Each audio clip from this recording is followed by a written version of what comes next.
Hello Instagram, hello Facebook, on est live. Donc aujourd'hui, Aujourd'hui j'aborde la réalité où est-ce que si tu veux des relations plus profondes, plus nourrissantes avec que ce soit tes clients, des amis ou ton partenaire, la réalité c'est que ça commence toujours par ton discernement énergétique avant même tes standards. OK? Donc, aujourd'hui, on parle plus spécifiquement de la réalité où c'est pas que tu continues d'attirer les mauvais matchs pour toi à proprement dit, même si ça peut avoir l'air de ça dans la réalité, right? Mais c'est juste que tu attires des gens qui ne calibrent pas à ton énergie, right? Il y a un art spécifique derrière ça qui fait en sorte que les gens peuvent ou ne peuvent pas calibrer à notre énergie. Et aujourd'hui, on parle de comment transformer ça organiquement, sans avoir à le demander, sans avoir à le justifier or whatever. Donc, vraiment pouvoir jouer à un niveau où est-ce que son influence, sa présence n'a pas besoin de prouver ou de demander quoi que ce soit et l'espace choisit de calibrer vers soi parce qu'elle peut. Right? Donc, avant de commencer, si vous ne savez pas, je suis Kim Paradis, coach en gestion énergétique et influence relationnelle et j'aide les femmes qui sont déjà émotionnellement intelligentes à transmuter les résidus émotionnels en leadership élégant, magnétique et surtout énergétiquement durable. Donc, comment amplifier son leadership, son influence naturelle dans ses relations tout en faisant moins et en recevant plus. Right? Donc, aujourd'hui, spécifiquement, c'est pour toi si tu as déjà de la facilité à attirer des gens vers toi, mais pas toujours ceux avec qui tu te sens réellement nourri, élevé sur le long terme et peut-être que secrètement, tu sais déjà qu'il existe plus. Tu sais déjà que ça devrait être plus smooth, plus nourrissant, plus facile, right? Tu as peut-être des compétences ou une expertise qui mérite d'être partagée à grande échelle et la réalité, c'est que tu ne devrais pas perdre ton énergie à essayer de faire ton tu ne devrais pas essayer de perdre ton énergie à essayer de faire passer ton message, right? Ce que tu transmets, tu devrais recevoir un retour équivalent en échange, right? Donc, le problème ici, le plus souvent, ce que je vois, c'est que parce que tu es capable de voir ce que tu pourrais changer pour optimiser la situation, rendre les gens plus réceptifs, plus motivés, tu rencontres les gens à ce moment-là d'un point de vue rationnel, d'un point de vue cérébral, right? Tu utilises ton esprit d'analyse pour trouver a better way. Right? Pour trouver une meilleure manière de connecter, une meilleure manière de partager, une meilleure manière de whatever.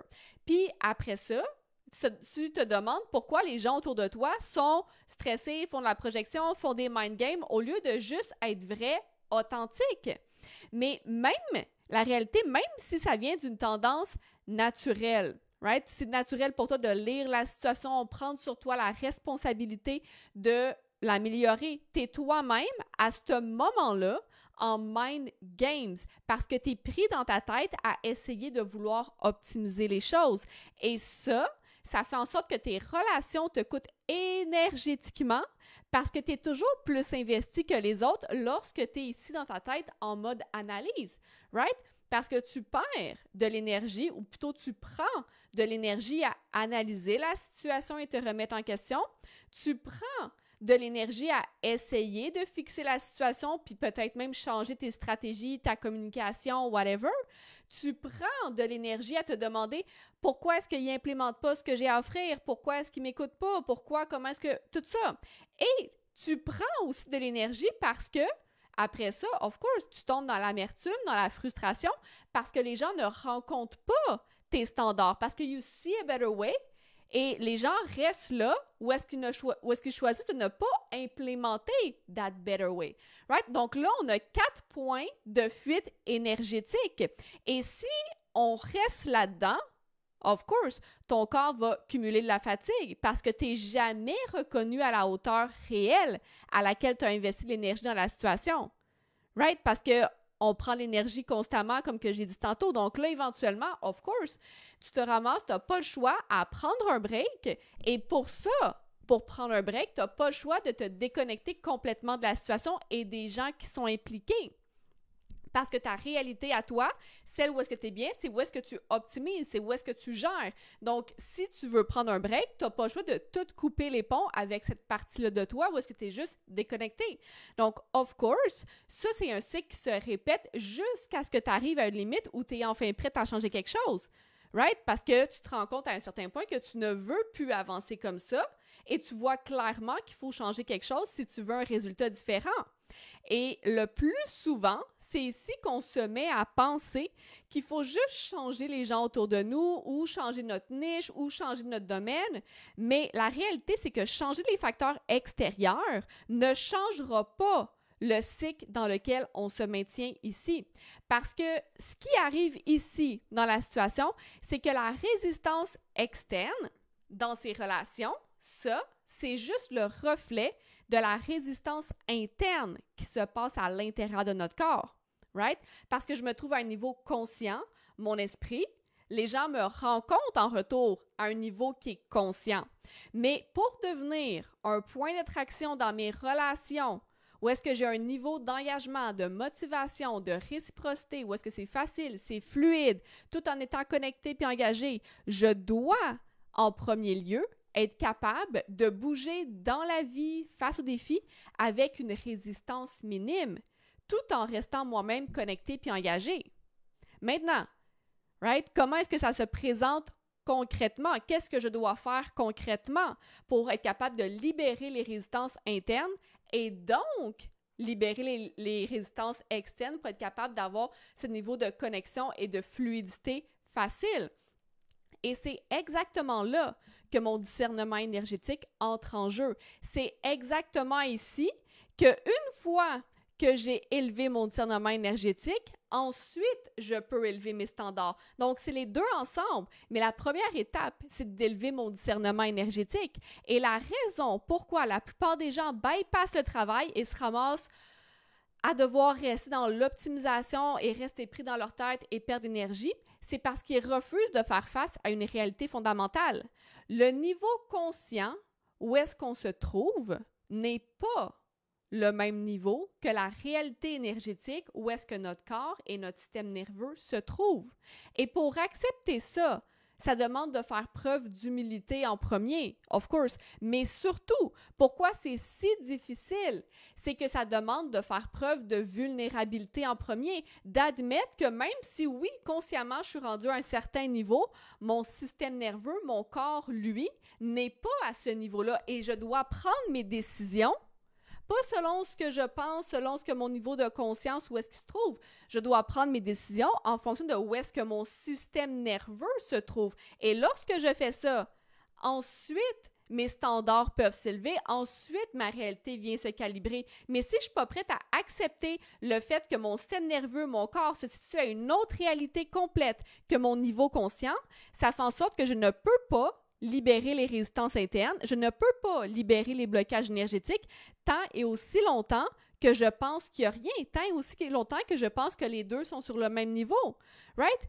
Combien de fois est-ce qu'on s'est dit « Ah, je comprends pas pourquoi mon corps est tendu, je suis pas stressé. » Ou « Ah, je comprends pas pourquoi j'ai des migraines à répétition, je suis pas stressé. » Ou « Ah, je comprends pas pourquoi j'ai des problèmes de digestion, je suis pas stressé. » La réalité, c'est que le discernement énergétique, ça commence par la capacité à reconnaître qu'il se passe quelque chose dans son corps en premier. Même si mentalement, j'ai pas peur, même si mentalement, je suis pas stressée, est-ce que j'ai la capacité à reconnaître, accepter que peut-être mon corps, lui, a un inconfort, right? Peut-être que lui, il a peur, peut-être que lui, il est stressé. Pour être capable de stabiliser son énergie, et donc pouvoir être un point d'ancrage et d'attraction pour les gens autour de moi, je dois en premier avoir un niveau de discernement énergétique qui me permet de reconnaître les fluctuations émotionnelles dans mon corps. Pas les grandes émotions, ça c'est facile d'en avoir conscience, right? C'est évident. Mais les petites fluctuations, celles que consciemment, j'ai l'impression qu'il ne se passe rien, mais mon corps me donne des signes. Et ensuite de ça, être capable de prendre des décisions en lien avec ça. C'est comme ça que j'élève mes standards. C'est comme ça que je fais en sorte que la réalité, les gens autour de moi suivre mes propres standards parce que je suis capable de show up pour moi-même en premier. Mais si je suis même pas capable de venir me connecter à mon corps, à mes émotions et développer mon propre niveau de discernement énergétique, of course que mes standards restent bas. Il s'agit pas juste de changer son mindset, changer ses pensées pour dire qu'on mérite plus, etc., etc. On doit être capable de show up pour soi-même en premier. Et ça, c'est en élevant la manière dont je prends soin de moi. Right? Prends soin de moi au niveau physique, mais aussi au niveau mental, au niveau émotionnel. Parce que si je ne suis pas capable de reconnaître les fluctuations énergétiques dans mon corps, comment est-ce que je peux prendre soin de moi à la hauteur à laquelle mon corps, mon petit humain, a besoin qu'on prenne soin de lui?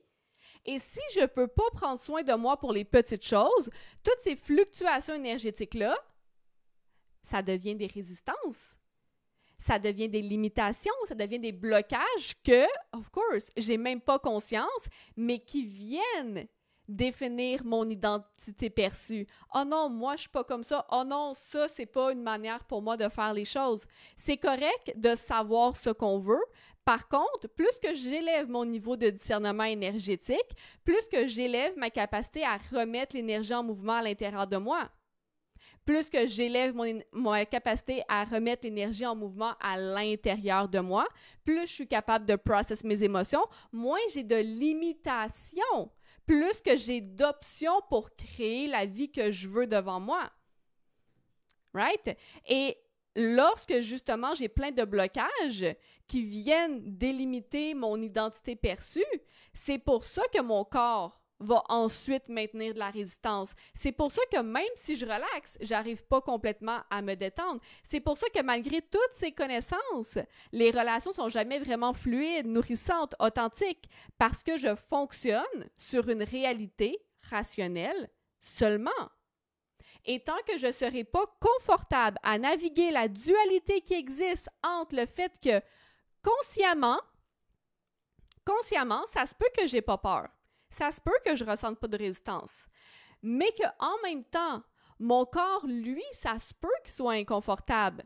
Puis même si ça ne file pas comme de la peur, la réalité dans mon corps, ça se peut que c'est quand même de la peur. Est-ce que je suis capable d'honorer ça, d'accepter ça, de le nommer, même si consciemment je sais que j'ai pas peur? Est-ce que je suis capable de le nommer? Pas pour être capable de venir m'enraciner dans une émotion, mais juste pour acknowledge.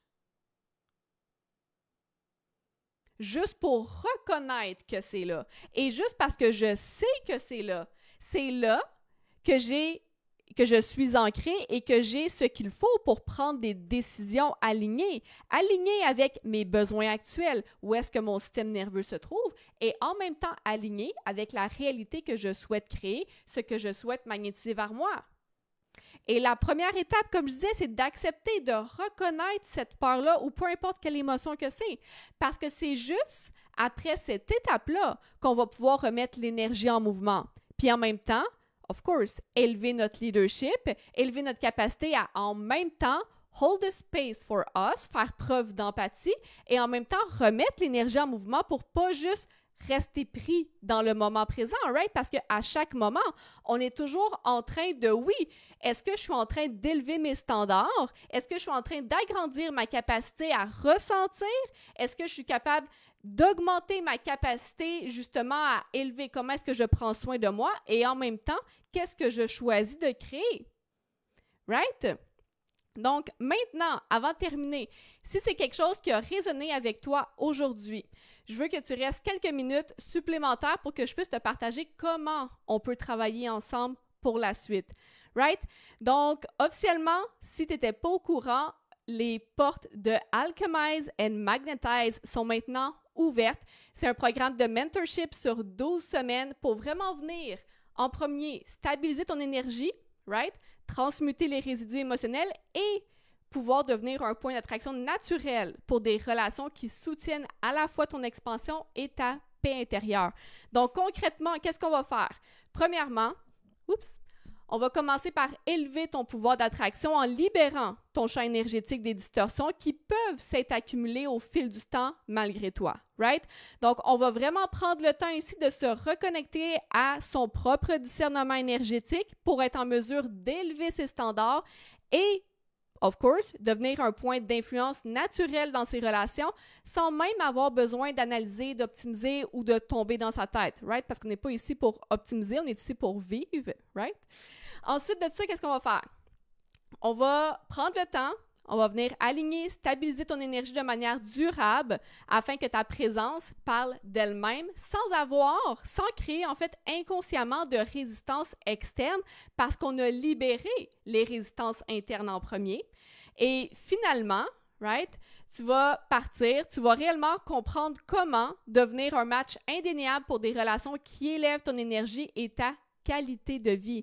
OK? C'est ici que je vais t'enseigner comment élever ta gestion énergétique pour être capable de transformer de manière durable ton paradigme relationnel passé et, of course, devenir la personne dont la présence seule est capable de réorganiser l'espace autour d'elle.